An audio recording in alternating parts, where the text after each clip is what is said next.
When LucasArts decides to do something different, they don't kid around. Their upcoming adventure, Full Throttle, is not only a break from the adventure game mainstream, it's also a giant step away from anything even LucasArts has done before. This rugged character is Ben Throttle, the leader of a motorcycle gang called the Polecats. They cruise the highways of a future America where the two-wheeler has all but vanished, replaced by glitzy hovercrafts. Corley Motors is the only company still making motorcycles, and the Polecats meet up with the owner, Malcolm Corley. Corley's second-in-command suggests that the Polecats escort the two of them to a stockholders meeting for Corley Motors as a publicity stunt. This is a great honor for the gang, at least until they are ambushed, Corley is murdered, and the Polecats are arrested for the crime.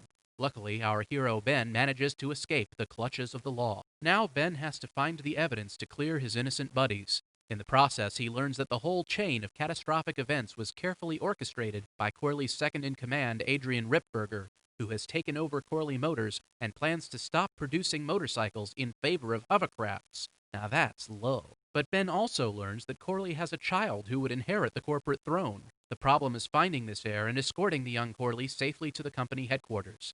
It turns out to be a beautiful but rebellious daughter who wants no part of the business. Some days it's just hard to be a hero. Along the way to get all these problems sorted out, Ben meets up with cheerful characters like Todd here. And this is Barface. Say hello, Barface. This is not Day of the Tentacle we're talking about here. While there are certainly humorous moments in the game, for the most part the story is played straight, despite the stylized graphics.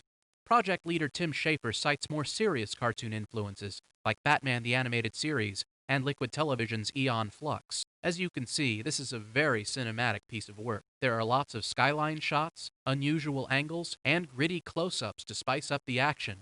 Not that it needs it. The graphics are also very unusual in that they combine two-dimensional characters and backgrounds with rendered 3D vehicles.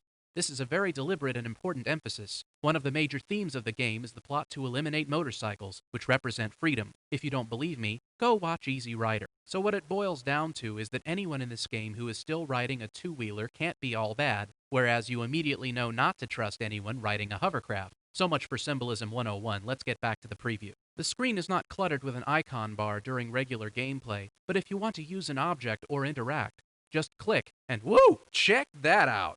There's just no ignoring that flaming skull tattoo toolbox. Tim Schafer describes it not so much as an interface, as an in-your-face. This is primarily an adventure game, but you just know there's going to be some combat.